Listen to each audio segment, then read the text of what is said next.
really wish that I could homeschool, but I'm just not a teacher type. You're such a good teacher. I could never do what you do. I am not smart enough to homeschool. Let's dive into each of those fears.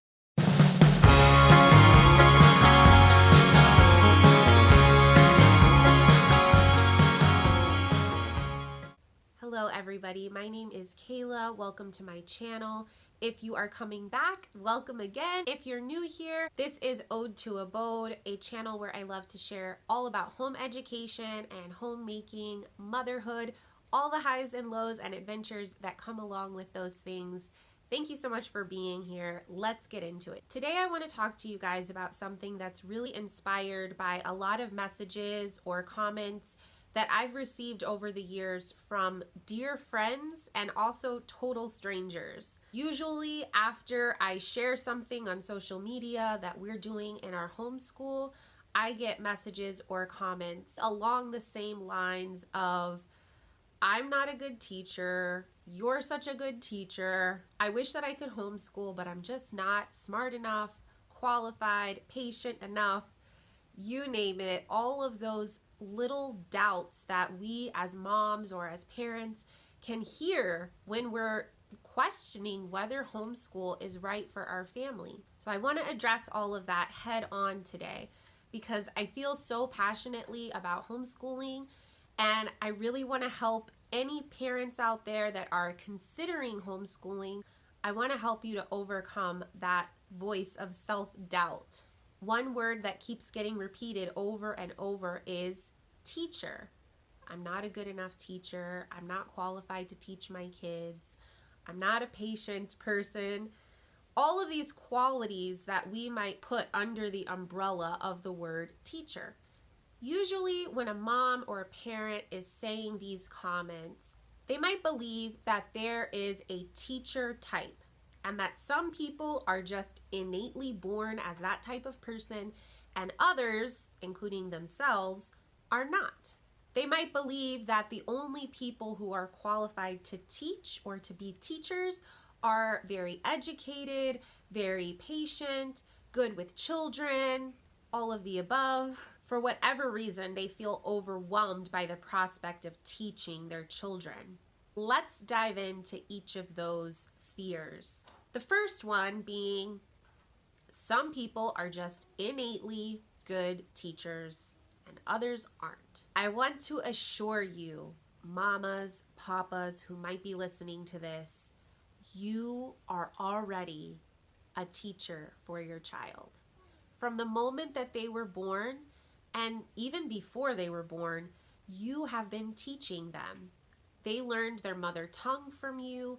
They learned everything that they know about the world from the people you've introduced them to, the books you've read together, the movies or shows that you've watched together, the places that you've experienced together. They learned all of their daily skills like walking, talking, eating, all from their natural instincts and also observing you, their parent or parents. Children are natural learners, and parents are their first and main teachers. Teaching requires all of the same things that good parenting does.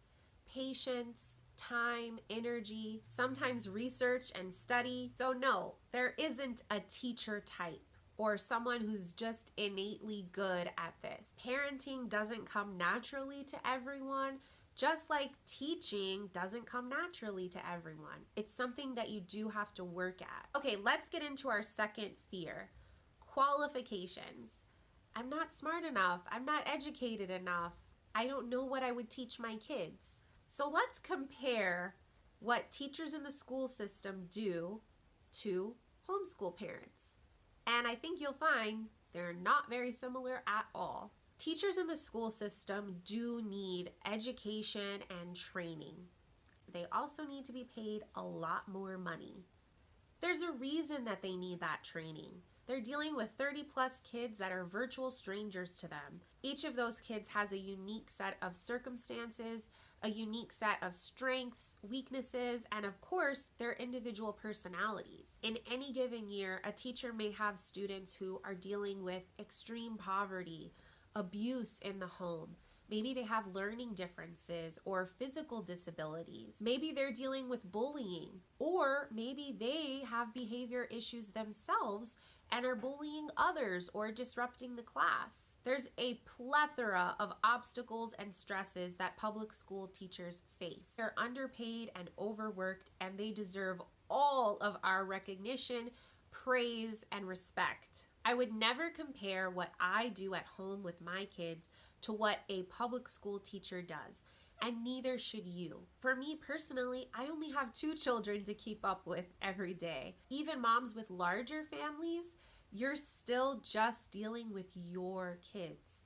You automatically have years of hands-on experience in interacting with and guiding these children. You know their strengths, their weaknesses, their personalities inside and out. You're already expending time and energy to be the best parent you can be for each of your kids. So are you qualified to be their teacher? I would say a resounding yes. Teachers that work in the school system are amazing. No one is discounting that. But parents, if it is your desire to keep your children at home for their education, please don't feel like you have to compare yourself to the training that school teachers have. Okay, our third fear. A lot of parents are just overwhelmed by the prospect of teaching. Maybe they feel like they don't know what they should teach, they don't know where to start, and obviously there's a lot of nitty-gritty. Curriculum, homeschool method, all of these things. It can feel overwhelming and daunting. But I want to get to the core issue of this. You don't have to think of yourself as a teacher. Meaning that if that word evokes in you this fear that you don't know enough, it's okay. You don't have to know enough. You don't have to know everything or even anything to homeschool. Why? Because as a homeschool parent, you don't have to teach necessarily. The most important thing that you can teach your kids is how to learn. So how do we do that? We can do it passively by simply learning in front of our kids. So you don't know where to start with homeschool. Why not learn about it in front of them? You can watch videos of fellow homeschool parents. You can do research, read books. Tell your children that you want to learn more about this subject. Show them that adults learn too, that learning never stops. It doesn't just have to be about homeschooling. It could be any interest or passion that you want to learn more about. Maybe you want to pick up crocheting, or you want to learn more recipes so that you can improve your cooking skills. Learn in front of your kids. Show them that you are interested in and fascinated by the world around you and that you crave more information. You can also teach your kids to learn actively by having wonderful resources, curriculum, books, all at their disposal. This doesn't have to be expensive. The library is free, but should you decide to invest in curriculum, be assured that the curriculum is going to do most of the work, if not all of it, for you. There are so many great curriculum options out there, but one thing that they all usually have in common is they are well designed, well laid out, and they do the heavy lifting for you. So don't feel overwhelmed by teaching, because you really don't have to teach much, if anything.